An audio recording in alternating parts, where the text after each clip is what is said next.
नमस्ते दोस्तों, आज के इस नए वीडियो में मैं बात करने वाला हूं वेडिंग फोटोग्राफी के बारे में। क्या वेडिंग फोटोग्राफी करके आप अपना करियर बना सकते हैं, या फिर वेडिंग फोटोग्राफी करके आप एक रिस्पेक्टफुल आदमी बन सकते हैं, या फिर आप जहां रहते हैं उस समाज में एक आप बड़ा आदमी बन सकते हैं, या फिर कोई आप अपना छवि बना सकते हैं।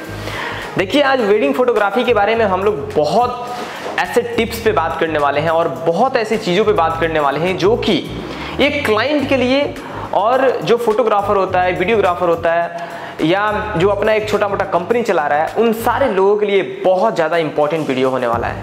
इसलिए अगर आप पहली बार चैनल पे आए हैं और ये स्पेशल वीडियो देखने के लिए, तो प्लीज़ चैनल को जरूर सब्सक्राइब कर लीजिएगा, क्योंकि ऐसे ही आरडीआई टॉक्स पे वीडियो आते रहता है।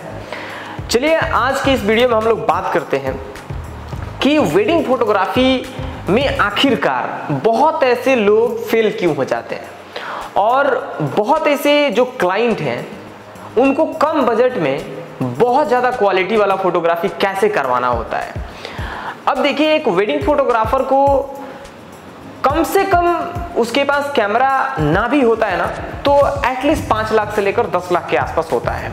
एक एवरेज अगर फोटोग्राफर है और वीडियोग्राफर है तो उसके पास इतना सारा सामान, इतना सारा बजट का तो होता ही है।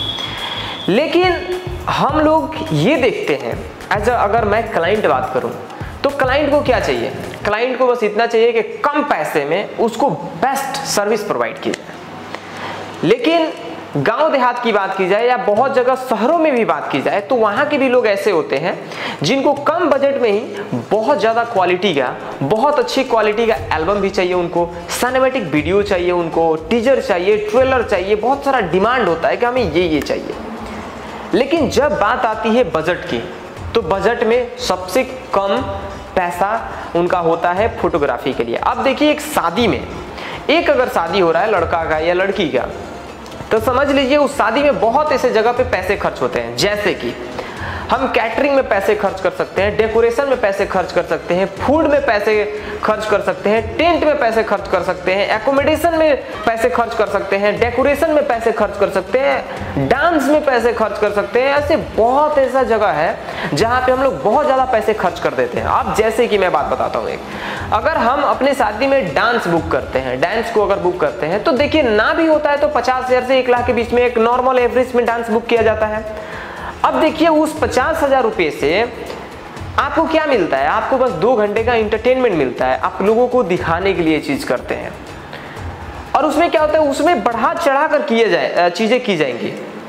खाना खिलाना है, खाना में आप अच्छा क्वालिटी का खाना खिलाइएगा, उसमें 2 लाख 4 लाख रुपए पैसे खर्च कीजिएगा। डेकोरेशन की जब बात आएगी तो उसमें कोई कंप्रोमाइज नहीं होगा, उसमें बस इतना है कि हमारा बेस्ट डेकोरेशन होना चाहिए, सबसे अच्छा डेकोरेशन होना चाहिए। इन सारी चीजों पे बात की जाएगी उसमें। और टेंट की बात की जाएगी तो टेंट में बहुत अच्छी क्वालिटी का टेंट चाहिए, उनको फैंसी क्वालिटी का चाहिए, क्रीम क्वालिटी का चाहिए, मतलब ऐसा दिखने में लगे कि वाह, एक रॉयल फैमिली का शादी हो रहा है। और अगर उनका बजट 20 लाख रुपए का है, तो उसमें से इन सारी चीज़ों का सबसे हाई बजट रहता है। अब देखिए, ये सब बुकिंग करने में नो मोर बार्गेनिंग होता है, बहुत ज़्यादा बार्गेनिंग नहीं होता है, क्योंकि वहाँ पे क्वालिटी में कोई कंप्रोमाइज़ नहीं, डायरेक्ट दिखाया जाएगा हम आपको ऐसे सर्विस प्रोवाइड करेंगे। उनको पेमेंट भी टाइम पे दिया जाएगा, आज के आज मतलब काम किए, कल मॉर्निंग में उनको पेमेंट भी दे दिया जाएगा, सब कुछ कर दिया जाएगा। लेकिन जब बात आती है वेडिंग फोटोग्राफर की, तो देखिए 15 लाख रुपए अगर शादी का खर्च आता है, तो उसमें से ये लोग क्या सोचते हैं ना, 20,000 25,000 में हम वेडिंग फोटोग्राफर को बुक कर लेंगे। देखिए, आप कैटरिंग वाले को, टेंट वाले को, फूड वाले को बहुत अच्छे से सर्विस प्रोवाइड करते हो, बहुत अच्छे से उन लोगों को सेवा करते हो, रिस्पेक्ट करते हो।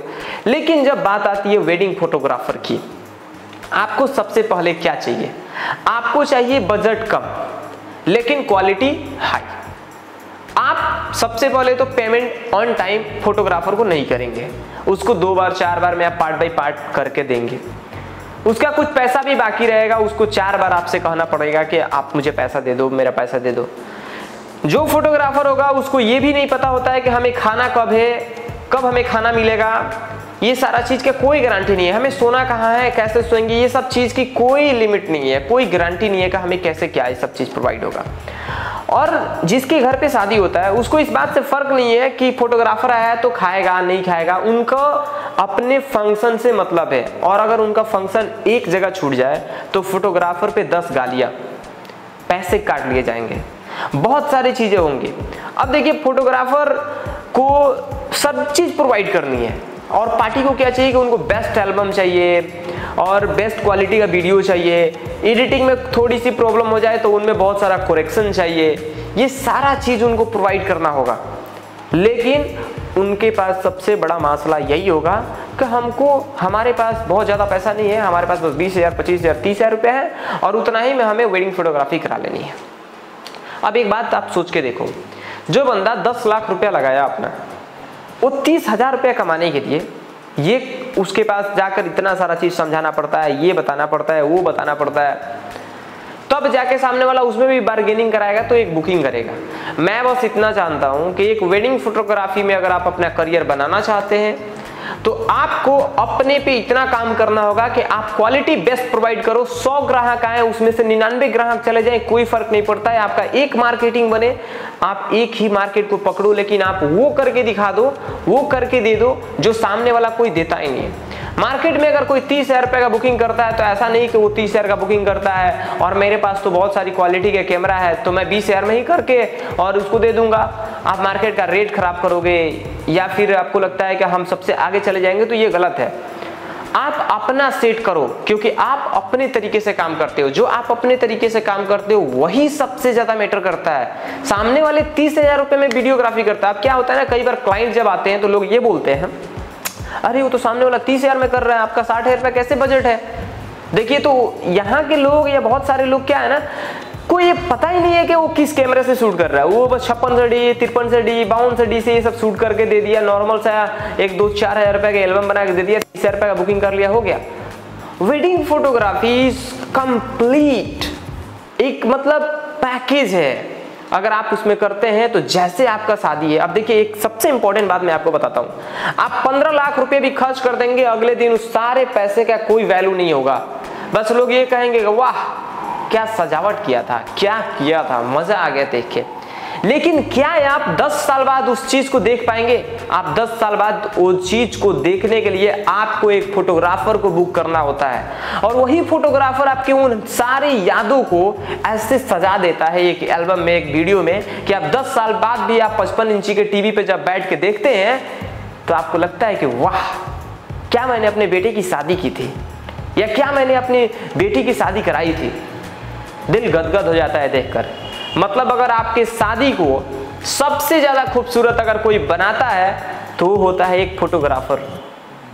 तो एक फोटोग्राफर को क्लाइंट की तरफ से रिस्पेक्ट मिलनी चाहिए, एक फोटोग्राफर को क्लाइंट की तरफ से टाइम पे पैसा मिलना चाहिए, एक फोटोग्राफर को टाइम पे खाना भी मिलना चाहिए, एक फोटोग्राफर को जब कहीं किसी क्लाइंट के घर पे जाए तो वहां पे टू मच रिस्पेक्ट भी मिलनी चाहिए। 2 रुपये कम पैसे मिले कोई दिक्कत नहीं है, लेकिन जब कहीं फोटोग्राफी के लिए किसी वेडिंग में जाया जाता है तो लोग क्या बोलते हैं, ओए कैमरामैन इधर आ। ओ कैमरामैन इधर आ नहीं, ओए कैमरामैन आप इधर आओ, ऐसे बोलो। देखो वो फोटोग्राफर आपका ऐसा फोटो क्लिक करेगा कि आप सोचने पे हैरान हो जाओगे। इसलिए हम लोग बस इतना जानते हैं कि फोटोग्राफी करनी है, मार्केट को बिगाड़ना नहीं है, मार्केट को बेस्ट बनानी है। अगर हमारा कोई कंपटीटर है वो अपना बेस्ट दे, हम अपना बेस्ट देंगे, क्लाइंट को जिससे अच्छा लगेगा उससे वो शूट करवाएगा, काम होएगा। तो सबसे इंपॉर्टेंट यही चीज है। हम बस इतना जानते हैं कि हमारे RDI हब की तरफ से हम लोग बेस्ट क्वालिटी को प्रोवाइड करते हैं। हमारा एक्सपेंसिव होता है लेकिन वो भी बजट में ही होता है, ऐसा नहीं है क्योंकि हम लोग कैमरा जो प्रोवाइड करते हैं, अल्फा कैमरा प्रोवाइड करते हैं, सोनी का, निकॉन के हाई लेवल के जो कैमरा है, कैनन का हाई लेवल का जो कैमरा है, वो सारे चीज़ों को हम लोग प्रोवाइड करते हैं। तो बस इतना है कि एक वेडिंग फोटोग्राफर को बस इस चीज़ पे ध्यान देना चाहिए और क्लाइंट को ये सारी चीज़ों पे ध्यान देना चाहिए कि एक फोटोग्राफर अगर हमारे घर पे आ रहा है तो उसके साथ कैसे व्यवहार करनी है, कैसे बुकिंग किए हैं तो कैसे उसके साथ रहना है, क्या क्या वो प्रोवाइड कर रहा है, उन सारी चीज़ों पे ये लोग ध्यान देते हैं। बाकी हम लोग फिर दूसरे पार्ट में वेडिंग फोटोग्राफी के बारे में बहुत सारे चीज़ अभी बताने वाला हूँ। उसमें ये बताएंगे कि एक आप वेडिंग फोटोग्राफर को बुक करने जाए तो आपको क्या क्या जानकारी होनी चाहिए और क्या क्या नहीं होनी चाहिए, आपको क्या क्या बात करनी चाहिए कि आपका 30,000 से 35,000, 50,000 से 1 लाख के बीच में क्या क्या आपको मिल रहा है, ये सारी चीज़ों के बारे में जानकारी आपको मिलेगा। उसके लिए आपको दूसरे वीडियो पे आना पड़ेगा। उससे पहले इस वीडियो का आप लोग पूरा कंप्लीट देखे हैं, इसके लिए आपको तहे दिल से बहुत बहुत धन्यवाद। फिर मिलते हैं फिर दूसरे किसी अनदर वेडिंग फोटोग्राफी के वीडियो में RDI टॉक्स पे। तब तक मचाते रहिए और जय हिंद।